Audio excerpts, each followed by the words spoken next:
மகாதேவா, எனக்கு உதவி செய்ததற்கு நன்றி. என் அழைப்பை ஏற்றதற்கு நன்றி.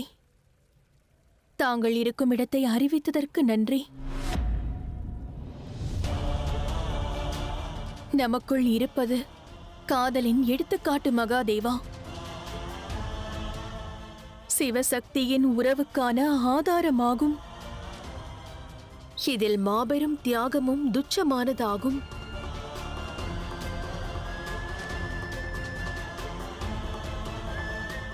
மிக்க நன்றி மகாதேவா. தங்களுக்கு கோடான கோடி நன்றி.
தங்கள் உறக்கத்தை நான் நிச்சயம் கலைப்பேன். தங்கள் பக்தர்களை மன்சாவின் சர்ப்பத்திடமிருந்து காக்க வேண்டும். இல்லையில் சத்தியத்தின் மூர்த்தியான மகாதேவர் கலங்கப்பட்டு விடுவார். கண் திறந்து பாருங்கள்.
இந்த வேலியை தகர்த்தெறியுங்கள்.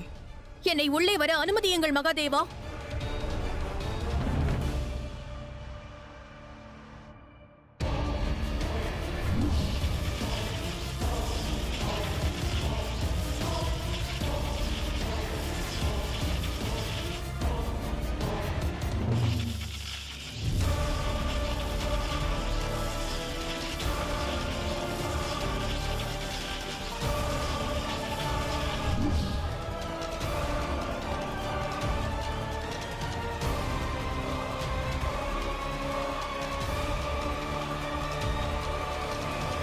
மன்சா தேவியை போற்றி பாடுவதால் நாம் அனைவரும் சர்ப்பத்தின் பிடியிலிருந்து தப்பிக்கிறோம். அதையே தொடர்ந்து செய்வோம். நம்மை காப்பதற்கு மகாதேவர் வரவில்லையே, நாம் என்னதான் செய்வது? பக்தர்களான நாம் உயிருடன் இல்லாவிட்டால் பிறகு இறைவனுக்கு யார் பூஜை செய்வது? பிரபஞ்சத்தின் மகாதேவர் எவ்வாறு தன்னலம் கொண்டவரானார்? பிறரை பற்றி எவ்வாறு சிந்திக்காமல் போனார்? தேவி கங்கா என்ன செய்கிறார்கள், தேவி பார்வதி என்ன செய்கிறார்கள், கணேசன் என்ன செய்கிறான், தேவேந்திரன் என்ன செய்கிறான் என்பதெல்லாம் அவரவர் தனிப்பட்ட விஷயம் அல்லவா மகாதேவா? ஆனால் மகாதேவரோ பிரபஞ்சத்தின் பிரச்சனையை போக்குபவர். தனிப்பட்ட விஷயத்தை அல்ல, அனைத்தையும் துறந்து நீலகண்ட பர்வதத்தில் தாங்கள் எவ்வாறு உறங்கச் செல்லலாம் மகாதேவா? தாங்களே கூறுங்கள். தங்களை பிரிந்து பிரபஞ்சம் ஏங்குமா? என்னை மன்னியுங்கள் மகாதேவா. இல்லறத்தில் உள்ள பிரச்சனைகளை சமாளிப்பதற்காக தாங்கள் தங்கள் கடமையிலிருந்து விடைபெறுவதற்கு எந்த உரிமையும் கிடையாது மகாதேவா.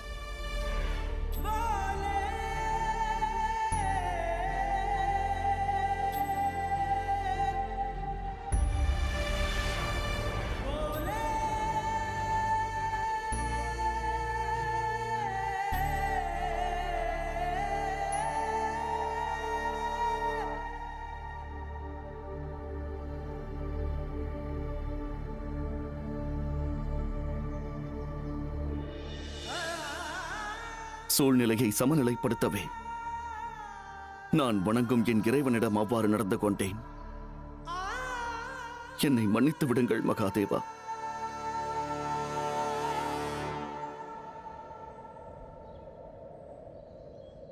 இல்லை நாராயணா,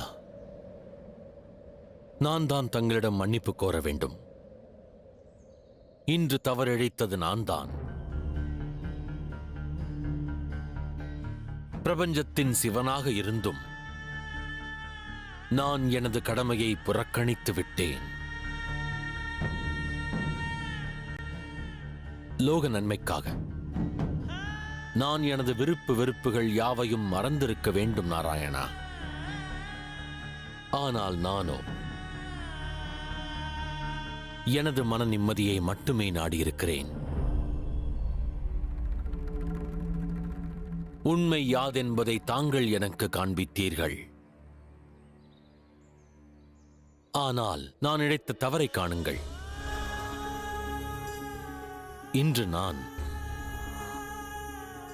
தங்கள் மீது, எனது உயிர் நண்பன் மீது, அனுதினம் வணங்கும் இறைவன் மீது, எனது திரிசூலத்தை பிரயோகித்து தாக்கிவிட்டேன்.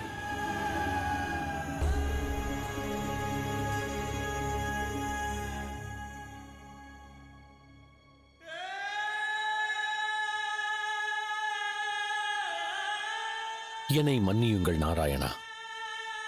வேண்டாம் மகாதேவா. நாராயணா, தாங்கள் நான் வணங்கும் இறைவன்.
என்று எப்பிரபஞ்சத்தோர் மீண்டும் ஒரு முறை புரிந்து கொண்டார்கள். எப்பிரபஞ்சத்தின் நலனுக்காக மகாதேவரும் நாராயணரும் மிகவும் முக்கியமானவர்கள் என்று.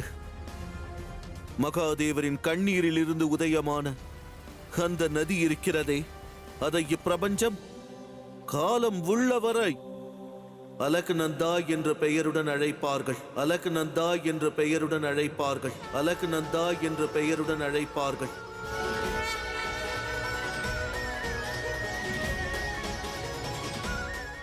அதோடு எந்த நதி நாராயணரின் கண்ணீரில் இருந்து உதயமானதோ அதை அனைவரும் மந்தாகினி என்று அழைப்பார்கள்.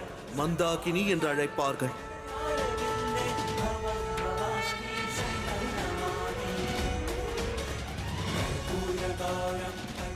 அதோடு இந்த இரு நதிகளும் பிரபஞ்சத்திற்கு ஒன்றை எடுத்துரைக்கும். லோக நன்மைக்காக எவரெல்லாம் பாடுபடுகிறார்களோ அவர்களது வாழ்க்கையில் தன்னலத்திற்கு இடமில்லை. அவர்கள் தனக்கென்று எதையும் சிந்திக்க மாட்டார்கள். அவர்களது அனைத்து செயலும் இப்பிரபஞ்சத்தின் நலனுக்காக மட்டுமேதான் இருக்கும். நாராயண நாராயண ஹர ஹர சம்போ.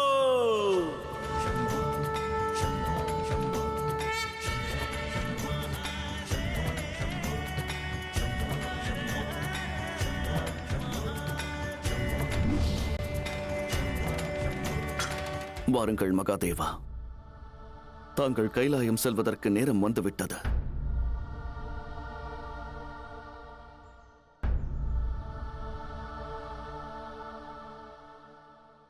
நான் கைலாயம் செல்லப் போவதில்லை நாராயணா.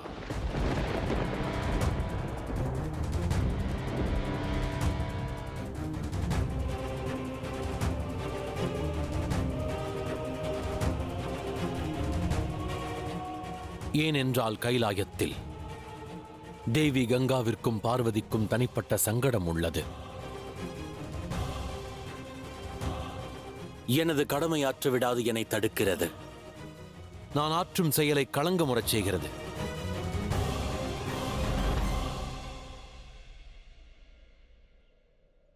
எனவே இந்நதிகளுக்கு மத்தியில் இனி நான் வாசம் செய்வேன்.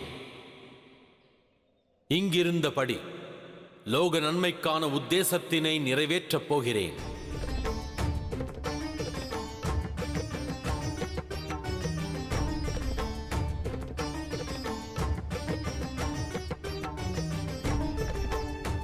பிடிவாதம் கொள்ளாதீர்கள் மகாதேவா. தாங்கள் கைலாயம் செல்ல வேண்டிய அவசியம் உள்ளது. தாங்கள் தங்கள் இடத்தை விட்டு விலகுவது இப்பிரபஞ்சத்திற்கு எவ்விதத்திலும் நல்லதல்ல. தங்களது இந்த சிவனுக்கு இப்பொழுது அமைதி என்பது அவசியம். அது இப்பொழுது கைலாயத்தில் இல்லை நாராயணா.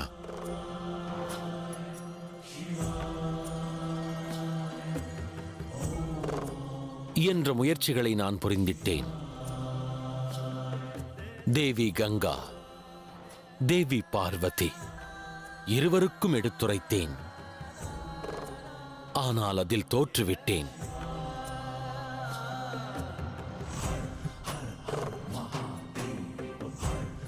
நிம்மதியற்ற மனம் கொண்டு என்னால் என் கடமையாற்ற இயலாது. தாங்களே நான் வணங்கும் இறைவன், என் தோழன். அது மட்டுமல்ல, எனது சரி தவறு யாவையுமே தாங்கள் நன்கு புரிந்து கொள்ளக்கூடியவர். என்னால் குழப்பம் நிறைந்த மனம் கொண்டு என் கடமைகளை நான் செய்திட இயலாது என்பதை தாங்கள் அறிவீர்கள்.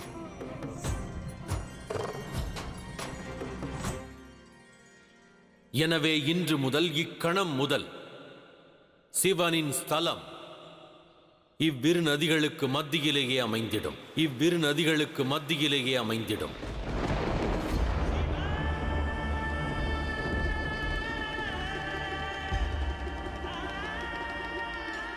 இல்லை மகாதேவா,